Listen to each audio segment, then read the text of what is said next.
Okay, I'm back. I'm do my hair a little bit. Are y'all there? Sorry that I interrupted. I was so happy that I let everyone know that I would be on, and it still was kind of. But that was the private investigator. We are definitely discussing things with them. And because, like I said in my earlier live stream before we got interrupted, we have questions. We have questions that are coming in from a lot of people. And, you know, these questions, First Sergeant Ruggiero could answer easily. And even Captain David Park could answer it. Like, we have information that Richard received permission to go and shoot his rifle on March 28th. Is that true? Now, we've asked this to the CID, and no one has admitted that truth, but we wanted to hear it from First Sergeant Ruggiero. We wanted to hear it from Captain David Park, which both are not willing to talk to us. This is, Richard is their soldier. And they've written him off. They've thrown him out like an old shoe already. They've written him off. And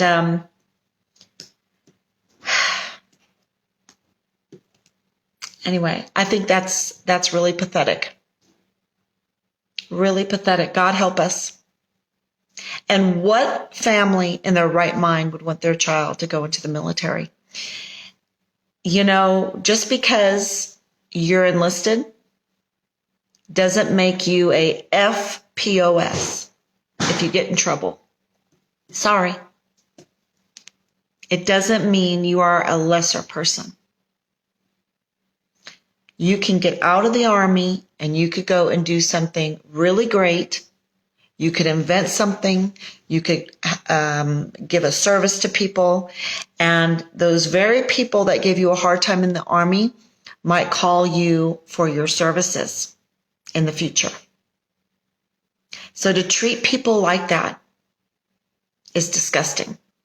And this is what I'm calling disgusting, that a first sergeant is not willing, those are his exact words, is not willing, no, I am not willing to talk to you about Richard.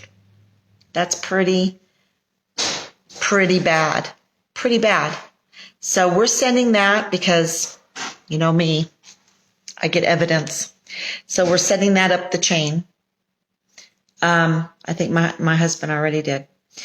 We also, like I said, so that's two people that don't want to talk to us. And they call it an investigation. This is not an investigation. Richard is missing. Okay? It must be an investigation to them. And they might think they have to cover up things. Why? Why do they have to cover up things if Richard just descended into a real jerk and walked away and is a deserter now? That's their mindset, because in my conversation with First Sergeant Ruggiero, he was not happy to hear from me. Why? Why? I'm not after him. I'm not a mean person. But when I see this kind of leadership acting the way they act, when my son is missing, and I don't care if my son was a jerk or not, it is very worrisome. Because how many jerks have they done this to? I mean, jerks in their eyes, How many soldiers have they singled out and did this to? Because there's a lot of parents that aren't able to come, get all that money together, come down here, do all this rallying and social media, writing letters congressionally, moving up the chain of command all the way to General McConville. God bless him that he even talked to us. So not many parents can do that. So how many soldiers have they done this to? And from the very, very beginning, we said we are not against the Army. We are 30-year vet, 23-year vet, my dad. We are an Army family. Now, why wouldn't you want to improve the Army? Because when you have at the unit level people eating their young, people not protecting each other, no Medal of Honor ethos being instilled, that has to be instilled. You have to train people to have that, you have to train them. And then when it comes right down to it, to battle, to saving your fellow soldier, your neighbor, very few people even do it with the training. That's why it's such a remarkable thing when someone actually does it, what they're trained to do. But if you don't even train them and they're just at each other's throats, then things are even worse. How can you even be a fighting force? You can't be. You can't be a fighting force. Then what is our Army for? What is our Army for? It's a really good question, isn't it? Yeah, it's a really good question. So after talking to First Sergeant Rogerio, I even said, God bless you. And then I went, why am I saying that? God should not bless him for not being willing to talk to me. Now, I think that's really bold, and please, God, forgive me. But I'm just like, he should be willing to talk about his soldier to his mom. They should have done it a long time ago when Richard first had some issues. Call up and say, hey, you might want to pay a little extra attention to Richard and maybe come visit. Things are a little tough. For the sake of not for Richard, for the unit, for the U.S. Army, for the United States of America. That's what good leaders do. In my book, I don't want them to be babysitters or whatever, but we're human beings. Human beings. We're not machines. We're not animals. We're human beings. Okay. Wow. So, did he get permission on that day? That's a really important question. And did the unit haze those that were not just Richard, but those that were on special duty, haze them and verbally abusing them, calling them FPOSs? I'd like those questions answered. And he could have dismissed that real quick if that wasn't true. But no, I'm having to come on here and ask you. And then I get people saying, why are you causing these waves? Why are you bullying the Army? I'm not bullying the Army. My son is missing and they don't even call me. Do you understand? They never called and they never had the intention to call. And my son is missing. Do you understand that? That's like the ultimate bullying. That is cruel. Okay. So now I have to come on here and I have to ask you these questions. And then I'm going to be called, oh, why are you putting that out there? Because no one is willing to talk to us that can answer these questions very easily. No, we have to wait until we get to a 2-star general to the meeting that we're going to this week and ask him these little questions. He has better things to do. He has better things to do than ask these little questions because he doesn't know this. So he has to go down chain to go and ask First Sergeant Rogerio to answer these questions that he refused to talk to me about. I think that poor 2-star general has better things to do. He's the one that's babysitting. Poor guy. Poor guy. Okay. So, because that's very important information. Because I know my son. If he's being called those kind of names, and being treated like a dirtbag because he has to do duty for leaving post when, if he got permission and they took away 3 ranks, fined him, gave him extra duty, restrictions, and then that is with losing your car, that is with your rifle being taken away from you. I don't think he was a happy camper. He was not a happy camper. And don't tell me, oh, Halliday, he was just the happiest guy that I've ever known. Don't tell me that. Been there, done that. You can't fool me. Been there, done that. You can't fool me. I was told that this week. Richard was just the happiest guy that I've ever met, that I've ever known. No, I don't believe it. And I'm not picking on you if you're listening to this. I'm not picking on you for saying that because I know you're just protecting yourself. At least you are willing to talk to me. But been there, done that. You can't fool me. Richard was not a happy camper at the end. I know my son. There was a lot of injustice going on. A lot of injustice. And it was a huge injustice if they took 3 ranks away, his car away, his rifle away, took his money away, gave him restrictions, gave him extra duty for something he was never charged with. And then they come back to the DUI in January that he already was punished for, $1,000 bond, classes he attended, got the Gomer, and added that to, it's a pattern of, problems or whatever. Really?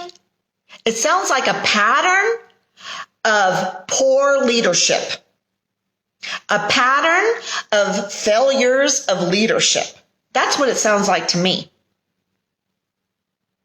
Because if you can't get a 20-year-old, 21-year-old to straighten up and listen to orders and kick him out if he doesn't do it, kick his butt out quick.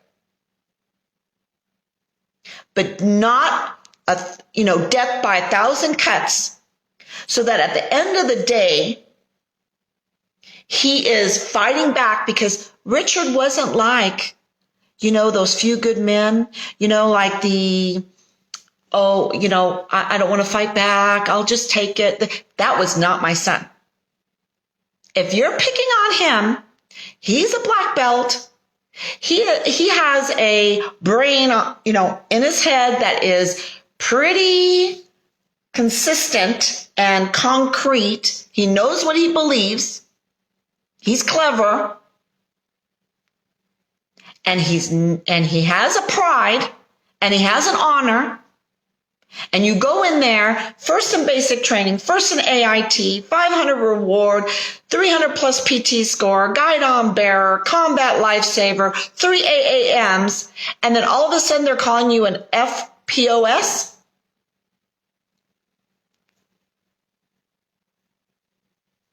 Take away your gun, take away your car, take away your ranks, take away money, give you restrictions, put you on extra duty.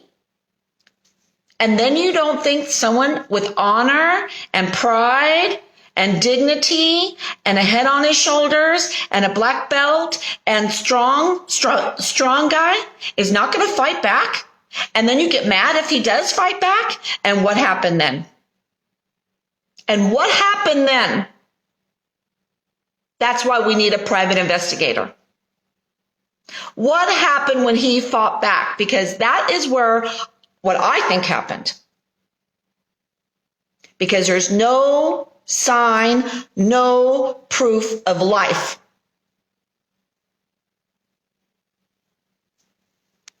No proof of life.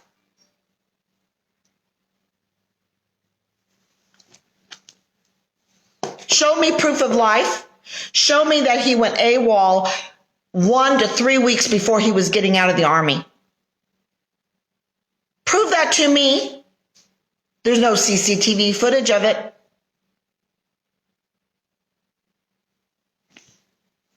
And he's not a violent person. But he has his ways of making people mad. So when I say fight back, I'm not saying with violence. He's not a violent person. And I'm hoping he ran away. But there's no proof of it. There's no proof, y'all. 116 days. Nothing in his bank accounts. Nothing in his social media. Nothing in his phone stuff. Nothing. Nothing at the borders. Not even his passport has been used. There's no proof that he's alive. And then they are mad at me and won't talk to me because I just want proof that my son is alive.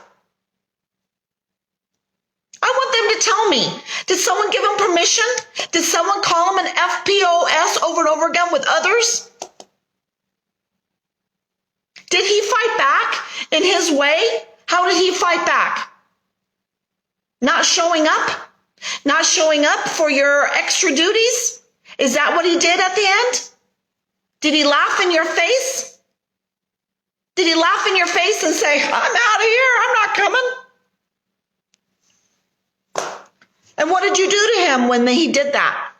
I don't know. Those are the questions that First Sergeant Ruggiero, Michael Ruggiero, should answer. Because he said to me and my husband, call anytime. I will call periodically. Where are you? You've never called since. What are you covering up? Who are you covering up for? What happened? If Richard was a jerk, if Richard walked away, why would you even have to cover anything up? If Richard didn't get permission, if he really was in trouble, why would you have to be covering up? And who are you covering up for? Are you covering up for Richard or for a lot of soldiers that got in trouble? I want to know how many soldiers went AWOL. How many soldiers went AWOL, and why did it take 28 days to pack up his stuff and inventory it? Did someone take some of his stuff? Did you do some fingerprints?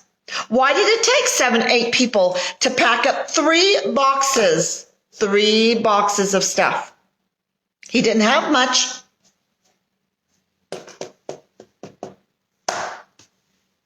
Captain Park, David Park, Captain David Park. Call me, you have my number. I want to know about your soldier.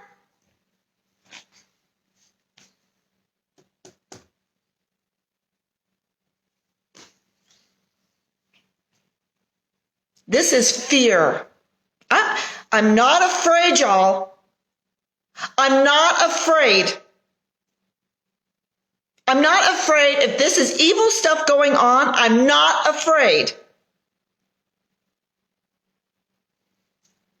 Because you know what? If we are afraid, then we will be cast. This is my belief. Fear will cast you into the darkest night, and you will be weeping and gnashing your teeth. Do you want to live like that? That's not hell. That is here on earth when we live in fear to stand up to these bullies, even if it costs us our life. But if we're afraid, it's worse. It's torture. We get cast into a darkness here on earth, on this beautiful earth. And we weep and gnash our teeth.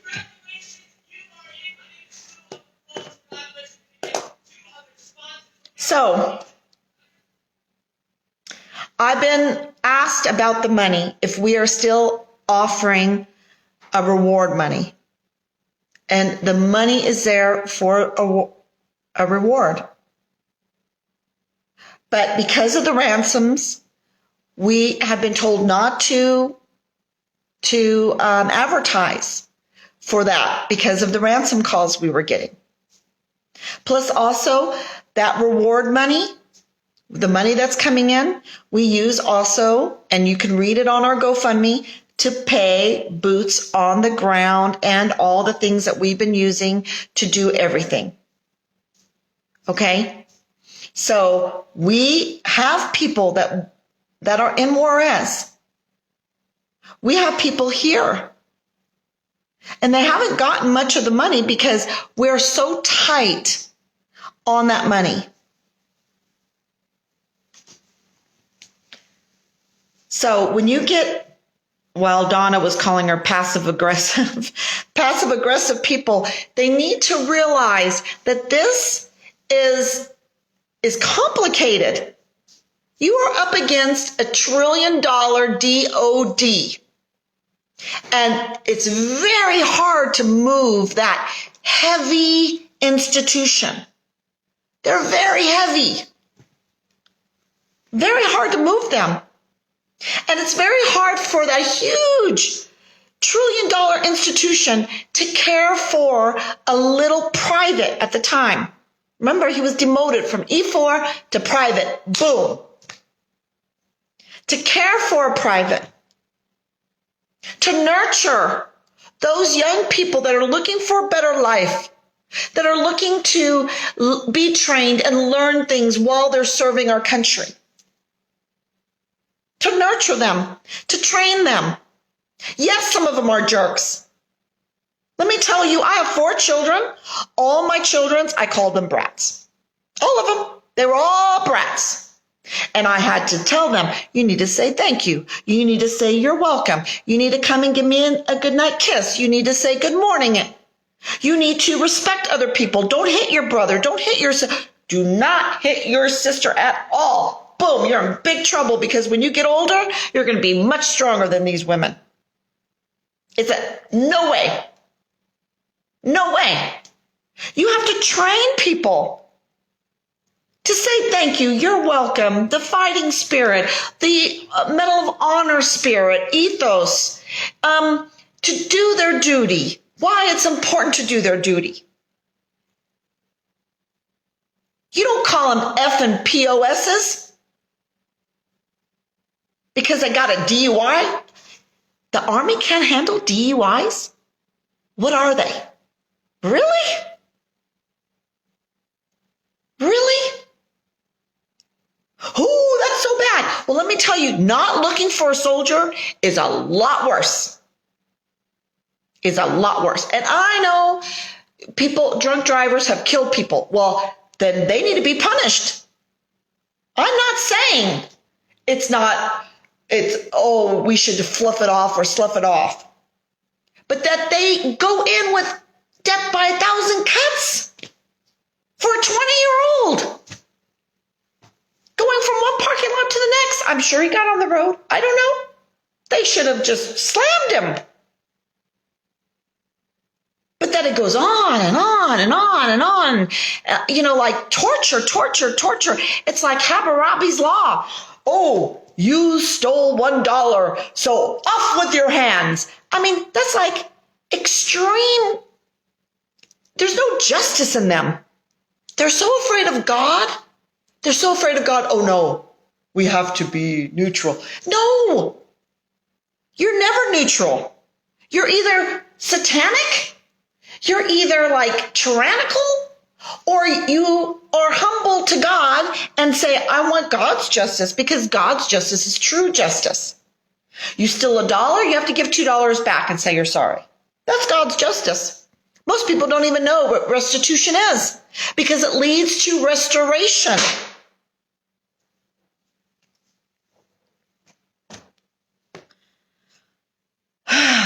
I know.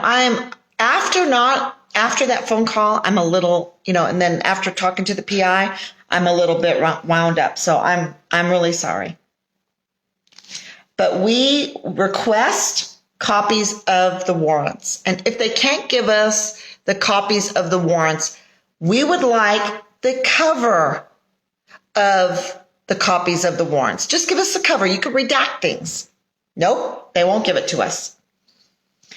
Another thing that we, because of all of this all of this problem with people not wanting to talk to us that have experience with Richard, is we request a town hall meeting of those leaders. We want to be in a meeting with Sergeant Ruggiero, Captain David Park, and all those that are in that had experience with him. Why can't we do that? I mean, I'm not afraid to hear about my son. I'm not afraid for them to say Richard was a jerk at this time. I'm not afraid. I'm not afraid to hear, he was doing drugs. Okay, tell me. He was doing weapons across the border. Okay, tell me. I'm not afraid. What are they afraid of? What are they afraid of? They easily spread rumors about Richard because those things were proven wrong.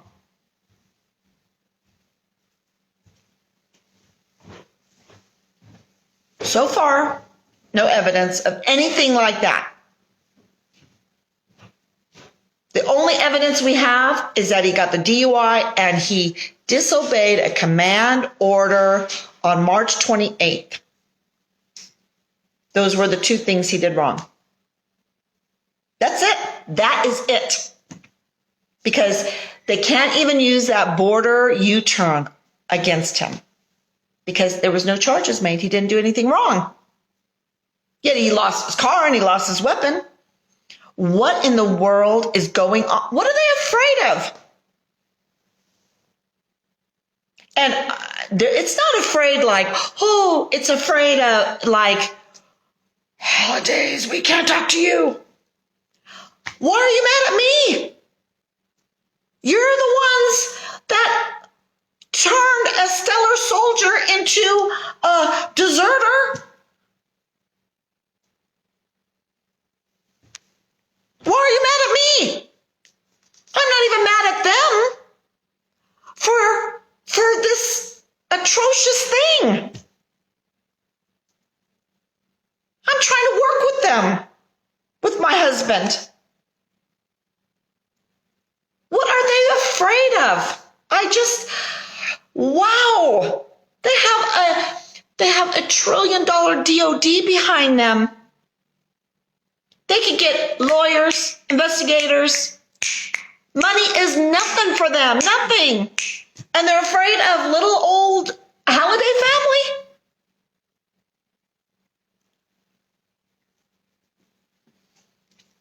I hope I'm not getting on you guys' nerves. Am I getting on your nerves? Thank you. Thank you. Thank you. I love all of you. Thank you. Thank you, Sam. Fawn. I tell you.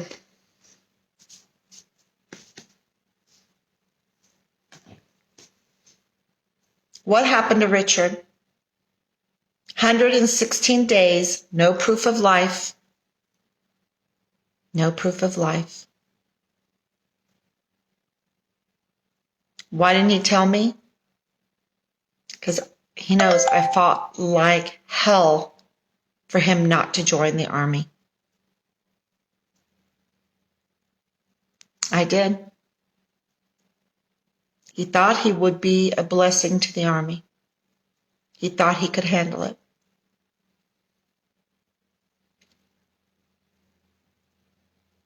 Yep. And now I can't even get answers. We can't even get answers.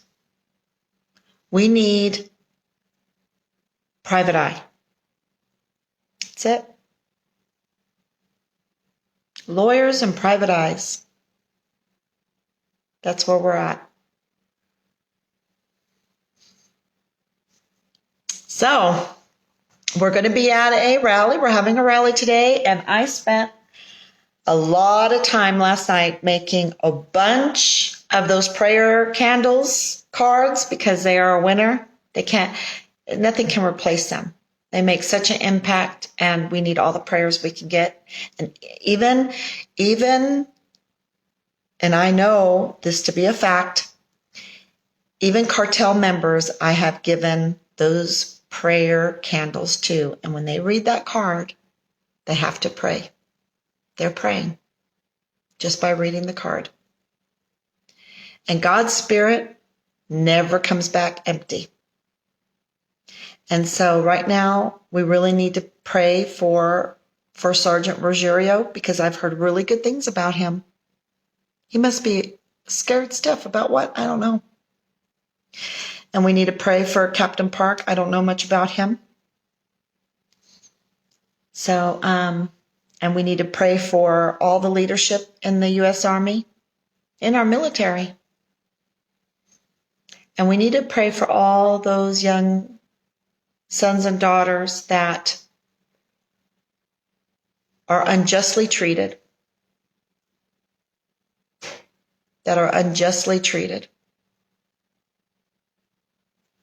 So, thank you for watching.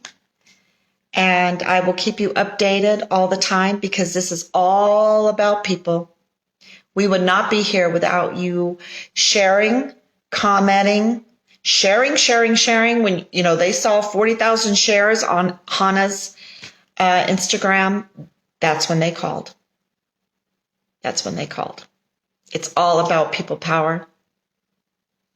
And we need righteousness again. We need righteousness in the Army, and the leadership needs to be retrained.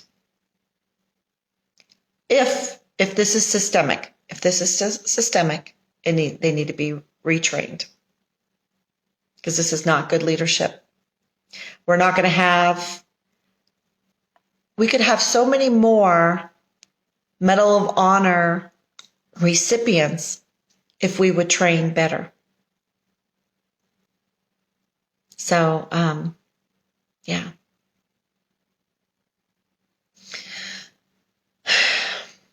Fear not. Don't be afraid. Stand up to these people.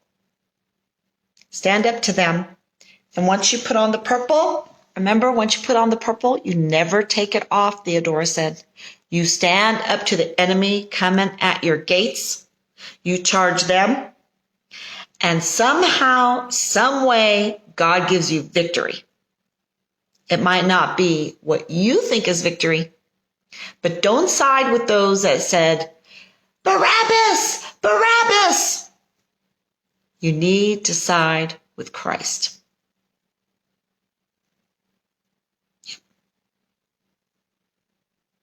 In the name of the Father, Son, and the Holy Spirit. Thank you all. Thank you for your support. To God be the glory. I'm going to go out there and work hard. Bye-bye.